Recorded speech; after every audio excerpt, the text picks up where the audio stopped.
Hello everyone, myself Ritika Sharma and welcome back to my channel NCERT Mathematics। हमने last video में इस chapter का last chapter का introduction cover up कर लिया है। जाके देखिए, आपके बेसिक कॉन्सेप्ट बिल्कुल क्लियर हो जाएंगे कि बार ग्राफ कहाँ बनाना है, हिस्टोग्राम कहाँ बनाना है, पॉलीगन और फ्रीक्वेंसी पॉलीगन क्या होते हैं, कैसे बनाते हैं, कहाँ नीड होती है, इनको बनाने के लिए क्या क्या करना पड़ता है, क्या बेसिक रिक्वायरमेंट्स होती हैं। तो प्लीज जाकर ये वीडियो देखिए और आपके बेसिक कॉन्सेप्ट्स को क्लियर कीजिए। आइए इस एक्सरसाइज यानी 12.1 के पहले क्वेश्चन पर। ठीक है, पहला क्वेश्चन क्या कहता है, कोई सर्वे किया गया है एक कोई ऑर्गेनाइजेशन के थ्रू जिसमें वुमेन्स हैं आपकी 15 से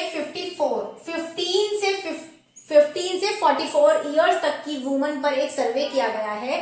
क्या सर्वे किया गया है कि उसमें इतनी ये कॉजेज है उनकी डेथ के। तो वर्ल्ड वाइड जो उनकी डेथ हो रही है ये रीजंस दिए गए हैं और उनका डेथ रेट जो है मतलब फेटलिटी रेट परसेंट वाइज जो है वो ये दिया गया है। पहला क्वेश्चन था सिर्फ आपका कि बार ग्राफ के थ्रू आपको ये रिप्रेजेंट करना है। तो इसमें कुछ भी नहीं है, ये बहुत इजी है, आप कर सकते हैं। इसमें आपको कुछ भी नहीं एक्स्ट्रा फाइंड आउट करना है। लाइन स्ट्रेट नहीं है तो मैनेज कर लीजिएगा। बार ग्राफ पे जब ग्राफ पेपर पे बनाओगे तो एग्जैक्ट लाइन, स्केल, पेंसिल सब कुछ अपने पास लेके बैठना है। Pencil should be sharp pencil आपकी शार्प होनी चाहिए, ये ध्यान रखना। ये मुझे पता है मेरी स्ट्रेट लाइन नहीं है, आई होप अब ये स्ट्रेट होगी। ठीक है, चलिए क्वेश्चन पे आते हैं। फिक्स ये चीजें हैं, हमने डिस्कस किया था इंट्रोडक्शन वीडियो में कि फिक्स जो चीजें होती हैं वो इस एक्स एक्सिस पे आएगी तो ये फिक्स है, और जो वैरी करता रहेगा पॉइंट्स वो वाई एक्सिस पे आएगा। तो यानी कि 4 देखो यहाँ पे 4 है 12 है और 25 और 20 उसकी ही टेबल में आते हैं। 4 का गैप ले लेते हैं। ठीक है, ले यहाँ पर 4 8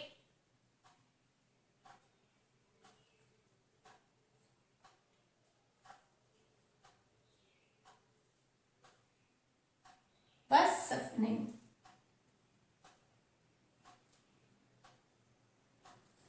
ठीक है। ये जो थोड़ा सा गैप कम दिख रहा है वहां पर प्रॉपर आप मेंटेन करना। रिप्रोडक्टिव हेल्थ कंडीशन कितनी दी, 31.8, यानी 31 कहां जाएगा, यहां पर आएगा कहीं इस जगह, यानी कि यहां से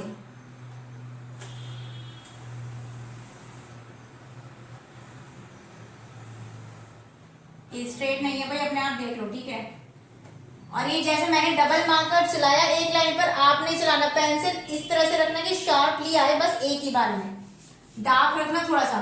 ठीक है, ये आ गया आपका रिप्रोडक्टिव हेल्थ कंडीशन। ठीक है, न्यूरोसर्जिकल समथिंग है वो 25.4 है, यहाँ आएगा 24 के जस्ट ऊपर ऑलमोस्ट यहाँ पर। तो ये आपका ऐसा कुछ आएगा, तो ये आ जाएगा न्यूरोसर्जिकल जो भी लिखा होगा। इंजरीज में है 12.4, 12 से बहुत ही मामूली सा ऊपर जाना, इतना ऑलमोस्ट बिल्कुल मामूली सा, ये इतना जाएगा, ये आ जाएगा आपका इंजरीज। फिर आ जाएगी 4.3 पे कार्डियोलॉजिस्ट समथिंग है, ये 4.3 पे भी मामूली सा ही ऊपर जाना है ऐसा कुछ, और 4.1 उससे और मामूली नन्ना सा कम, बिल्कुल मामूली सा कम। 22 पे यहां कहीं जाएगा ये पॉइंट, ये आ जाएगा आपका इस तरीके से। तो यहां पर आप लिख सकते हो अदर कॉजेस, ये आएगा आपका ये कार्डियोलॉजी समथिंग, ये आ जाएगा। इस तरह से ये बार ग्राफ आपका रिप्रेजेंट होगा। ये बार ग्राफ में देख रहे हो आप गैप है, तो यही बार ग्राफ होता है जिसमें गैप होता है। जिनमें गैप नहीं होता है वो हिस्टोग्राम में होता है। फिलहाल पहला क्वेश्चन यही है। सेकंड पूछा है which condition is the major cause of women's ill health and death worldwide, यानी कि मेजर कॉज कौन सा है उनका। तो मेजर कॉज इन सब में सबसे बड़ा ये है, यानी कि ये है इसका मेजर कॉज वुमेन्स का डेथ का, यानी कि रिप्रोडक्टिव हेल्थ कंडीशन, इसका आंसर हो गया।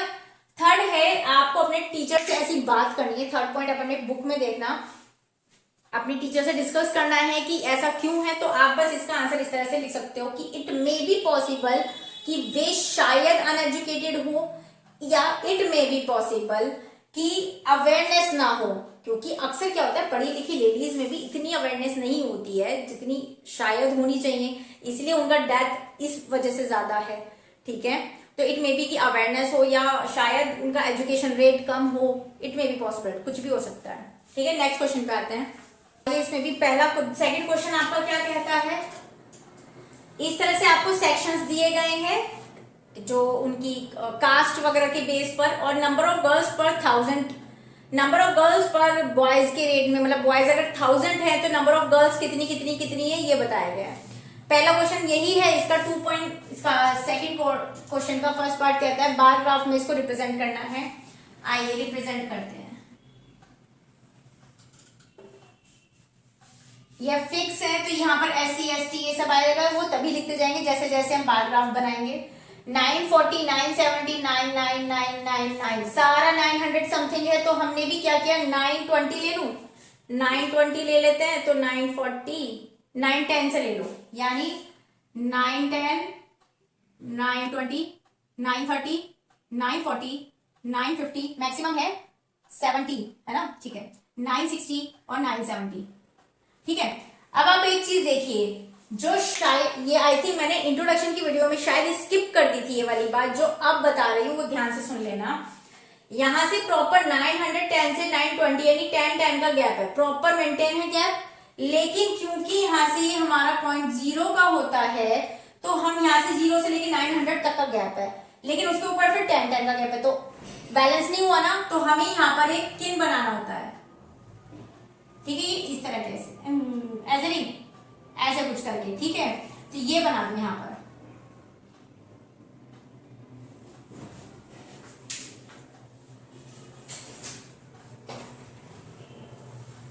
जब आप इधर ये बना दोगे, अभी प्रॉपर, इसका मतलब होता है कि यहां से यहां तक का डिस्टेंस कुछ और है, लेकिन यहां से फिर प्रॉपर डिस्टेंस है।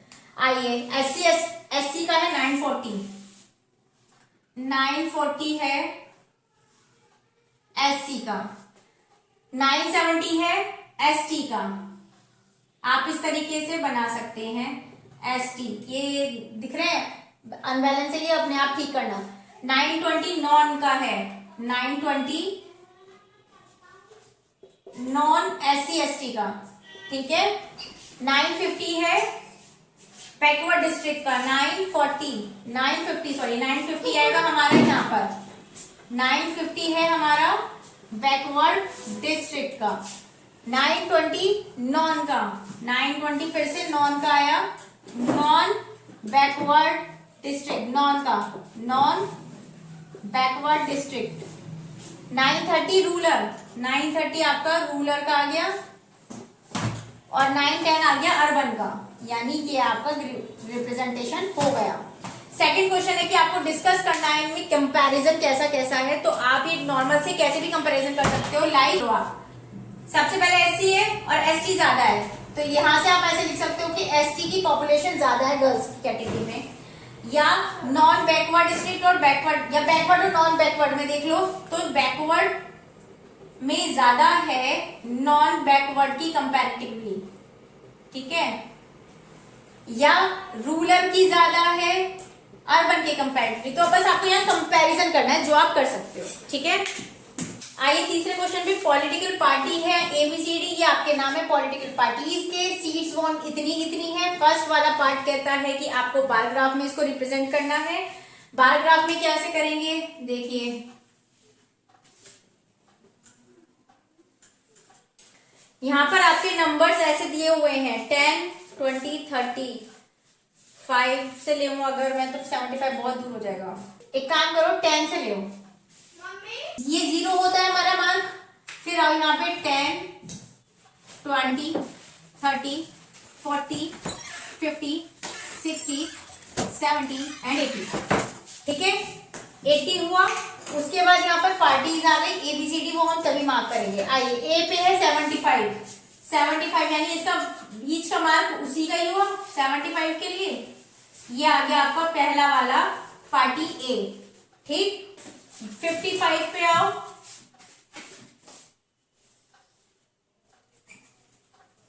55 पे जब आओगे तो B, 37 पे है C, 37 नहीं आएगा कहीं, 40 से थोड़ा सा नीचे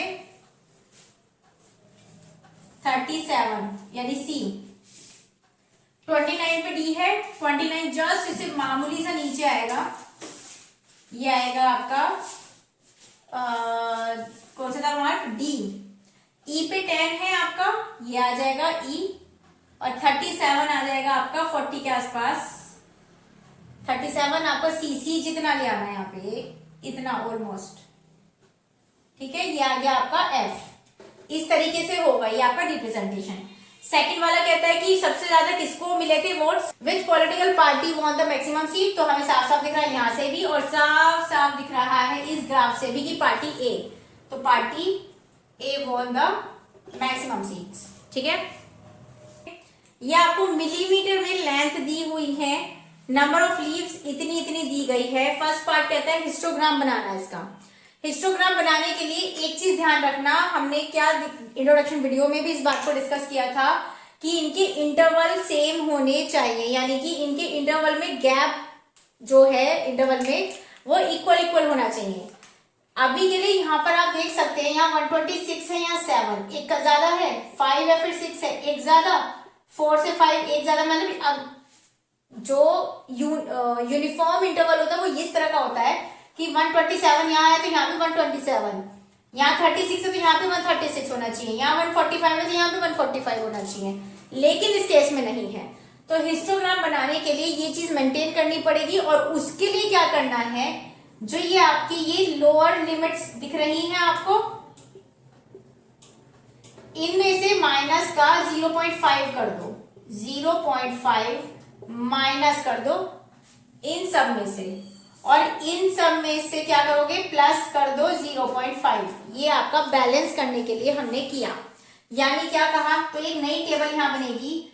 118 में से जब माइनस करोगे तो ये बनेगा 117.5, माइनस जब इसमें प्लस करोगे तो 126.5, माइनस करोगे तो 126.5, और जब यहां से प्लस करोगे तो 135.5। देखो यहाँ सेम और सेम आया ना, यही सेम चाहिए था हम लोगों को, ठीक है।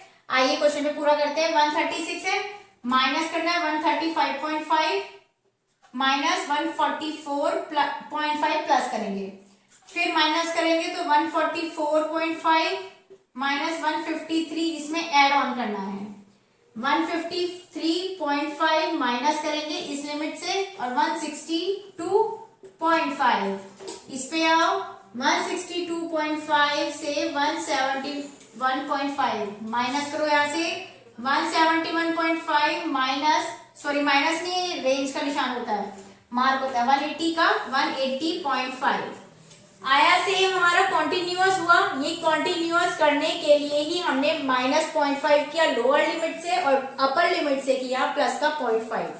यहाँ नंबर ऑफ लीव्स कितनी है लिख दो, 3, 5, 9, 12, 5, 4 और 2। इतना क्लियर हुआ।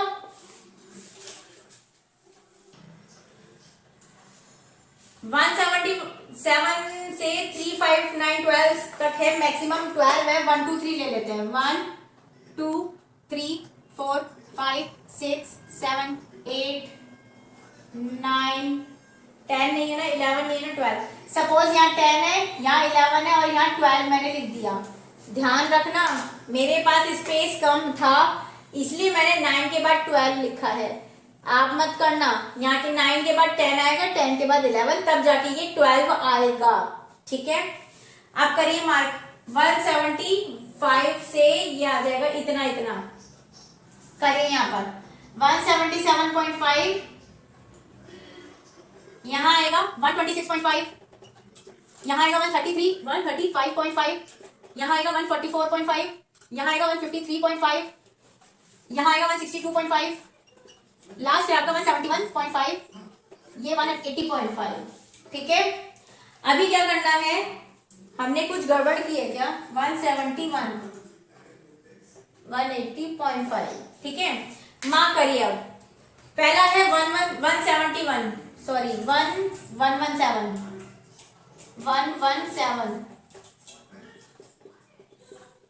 ठीक है। 117.5 पे है 3 का, यानी ये, और ये पूरा इससे मिला हुआ है, तो तो ये बनेगा हिस्टोग्राम ऐसे। 126 पे है 5, अब है ये 5 का। 135 पे 9, 135 पे 9, 144 पे 12, 144 पे ये पूरा ऊपर तक 12 तक लेके जाना। अगेन कह रही हूँ यहाँ पे ये जो डिस्टेंस मैंने दी है, मेरे पास स्पेस कम था इसलिए मैंने 9 के बाद 12 लिखा है। आप प्रॉपर लिखेंगे 9 के बाद 10, 10 के बाद 11, 11 के बाद 12। 153 तक हो गया, 5 आएगा इस पे। 153 पे 5 है यहाँ पर। 162 पे 4 और 171 से 80 पे है 2 बैठेगा हमारा ऑलमोस्ट इतना। ये बिना गैप का जो बना है, ये मोटा ताजा जो भी दिख रहा है, ये ऐसा मत करना, स्केल से बनाना, ठीक है। सिर्फ एक मैंने यहाँ पे रफली फिगर आपको समझानी है, ऐसे आपका रिप्रेजेंट होगा ये डेटा। बस ध्यान बस इसमें यही रखना था, जब सेम ना हो, कॉन्टिन्यूअस ना हो, तो लोअर लिमिट में से 0.5 माइनस करोगे और अपर लिमिट में 0.5 प्लस करोगे। ये आपका पूरा हिस्टोग्राम आपके सामने है। इसके कोई और सुटेबल डेटा भी होगा तो आप फ्रीक्वेंसी टेबल के थ्रू भी इसे बना सकते हैं। फ्रीक्वेंसी, ठीक है, सुटेबल डेटा के लिए या रिप्रेजेंटेशन के लिए अगर वो पूछे, प्राइम हिस्टोग्राम के बाद हमने सेकंड वाला पढ़ा था ना, फ्रीक्वेंसी पॉलीगन, वो उसके थ्रू भी ये बन सकता है, ठीक है। थर्ड क्वेश्चन कहता है, is it correct to conclude the maximum number of leaves are 153 millimetre. आपको इस रिप्रेजेंटेशन से एक चीज दिख रही होगी, मैक्सिमम नंबर ये है, ठीक है। 153 से 144 से 153 के इस अंतराल में यानी इंटरवल में सबसे मैक्सिमम ये रेंज है। लेकिन एक चीज ध्यान रखनी है आपको, क्योंकि 144.5 से 153 का ये गैप है, क्या पता 145.5 या 146.6 या 152.5 पे या 152 पे, ये इतनी सारी जो रेंज मैं बता रही हूँ ये इसके बीच में लाई कर रही है ना। और भी इससे बहुत ज्यादा रेंज इन दोनों के बीच में नंबर लाई कर रहे हैं। इस नंबर रेंज का ये मतलब होता है कि इस नंबर से लेके इस नंबर तक की रेंज में नंबर ऑफ लीव्स है। इस नंबर से इस नंबर तक की रेंज के बीच में 5 नंबर ऑफ लीव्स हैं। लेकिन वो 5 नंबर ऑफ लीव्स या 3 नंबर ऑफ लीव्स किस बेसिक पॉइंट पर है वो आपको नहीं पता है। सिर्फ हमें एक रेंज दे दी गई है यहां से लेके यहां तक। अब सपोज मैं कहती हूँ क्लास में 10 बच्चे हैं आपके, मैंने कहा कि 10 में से आउट ऑफ 10 स्टूडेंट्स, मान लीजिए 2 बच्चों के 5 से 10 मार्क्स के बीच में नंबर आए, ठीक है। बाकी मैंने कहा कि भाई 3 बच्चे ऐसे हैं जिनके अबव 10 आ गए। अब आपको नहीं पता कि 3 बच्चे कौन है जिनके अबव 10 में से, अबव 10 कितना हुआ, 11 भी है, 12 भी है, 13 भी है, 14 भी है और मैक्सिमम 15, 16 कुछ भी कह सकते हो।